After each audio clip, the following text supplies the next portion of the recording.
Salut à toi et bienvenue sur Bonjour Professeur, la chaîne qui t'accompagnera dans l'apprentissage du français.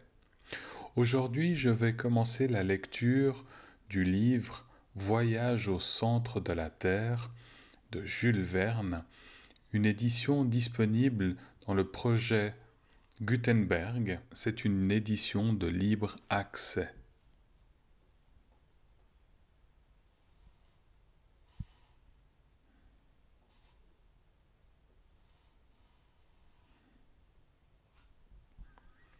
Alors allons-y. Chapitre 1. Le 24 mai 1863, un dimanche, mon oncle, le professeur Lidenbrock, revint précipitamment vers sa petite maison située au numéro 19 de Königstraße, l'une des plus anciennes rues du vieux quartier de Hambourg. La bonne Marthe dut se croire fort en retard, car le dîner commençait à peine à chanter sur le fourneau de la cuisine. Bon, me dis-je, s'il a faim, mon oncle, qui est le plus impatient des hommes, va pousser des cris de détresse. Déjà, monsieur Lidenbrock, s'écria la bonne Marthe stupéfaite, en entrebâillant la porte de la salle à manger. Oui, Marthe, mais le dîner a le droit de ne point être cuit, car il n'est pas 2 heures. La demie vient à peine de sonner à Saint-Michel. Alors pourquoi M. Lidenbrock rentre-t-il? Il nous le dira vraisemblablement. Le voilà, je me sauve. Monsieur Axel, vous lui ferez entendre raison. Et la bonne Marthe regagna son laboratoire culinaire. Je restais seul. Mais de faire entendre raison au plus irascible des professeurs, c'est ce que mon caractère un peu indécis ne permettait pas. Aussi je me préparais à regagner prudemment ma petite chambre du haut, quand la porte de la rue crie sur ses gonds. De grands pieds firent craquer l'escalier de bois, et le maître de la maison, traversant la salle à manger, se précipite aussitôt dans son cabinet de travail.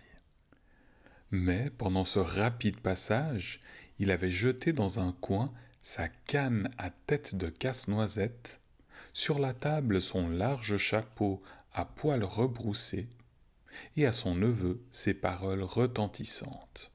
« Axel, suis-moi !» Je n'avais pas eu le temps de bouger que le professeur me criait déjà avec un vif accent d'impatience. « Eh bien, tu n'es pas encore ici ?» Je m'élançai dans le cabinet de mon redoutable maître. Otto Lidenbrock n'était pas un méchant homme. J'en conviens volontiers. Mais, à moins de changements improbables, il mourra dans la peau d'un terrible original. Il était professeur à Johannaeum et faisait un cours de minéralogie pendant lequel il se mettait régulièrement en colère une fois ou deux. Non point qu'il se préoccupât d'avoir des élèves assidus à ses leçons, ni du degré d'attention qu'il lui accordait, ni du succès qu'il pouvait obtenir par la suite, ces détails ne l'inquiétaient guère. Il professait subjectivement, suivant une expression de la philosophie allemande, pour lui et non pour les autres. C'était un savant égoïste, un puits de science dont la poulie grinçait quand on en voulait tirer quelque chose. En un mot, un avare. Il y a quelques professeurs de ce genre en Allemagne. Mon oncle, malheureusement, ne jouissait pas d'une extrême facilité de prononciation, sinon dans l'intimité, au moins quand il parlait en public, et c'est un défaut regrettable chez un orateur. En effet, dans ses démonstrations à Johannaeum, souvent le professeur s'arrêtait court. Il luttait contre un mot récalcitrant. qui ne voulait pas glisser entre ses lèvres, un de ces mots qui résistent, se gonflent et finissent par sortir sous la forme peu scientifique d'un juron. De là, grande colère. Il y a en minéralogie bien des dénominations semi-grecques, semi-latines, difficiles à prononcer, de ces rudes appellations qui écorcheraient les lèvres d'un poète. Je ne veux pas dire du mal de cette science, loin de moi. Mais lorsqu'on se trouve en présence des cristallisations rhomboédriques, des résines rétinasphaltes, des ghélénites, des tangasites, des molidates de plomb, des tungstates de manganèse et des titaniates de zircone, il est permis à la langue la plus adroite de fourcher. Or, dans la ville, on connaissait cette pardonnable infirmité de mon oncle, et on en abusait, et on l'entendait au passage dangereux, et il se mettait en fureur et l'on riait, ce qui n'est pas de bon goût, même pour des Allemands. S'il y avait donc toujours grande affluence d'auditeurs au cours de Lindenbrock, combien les suivaient assidûment, qui venaient surtout pour se dérider aux belles colères du professeur. Quoi qu'il en soit, mon oncle, je ne saurais trop le dire, était un véritable savant. Bien qu'il cassât parfois ses échantillons à les essayer trop brusquement, il joignait au génie du géologue l'œil du minéralogiste. Avec son marteau, sa pointe d'acier, son aiguille aimantée, son chalumeau et son flacon d'acide nitrique, c'était un homme très fort. À la cassure, à l'aspect, à la dureté, à la fusibilité, au son, à l'odeur, au goût d'un minéral quelconque, il le classait sans hésiter parmi les 600 espèces que la science compte aujourd'hui. Aussi le nom de Lindenbrock retentissait avec honneur dans les gymnases et les associations nationales. Messieurs Humphrey, Davy, de Humboldt, les capitaines Franklin et Sabine ne manquèrent pas de lui rendre visite à leur passage à Hambourg. Messieurs Becquerel, Ebelman, Brewster, Dumas, Milne-Edwards aimaient à le consulter sur des questions les plus palpitantes de la chimie.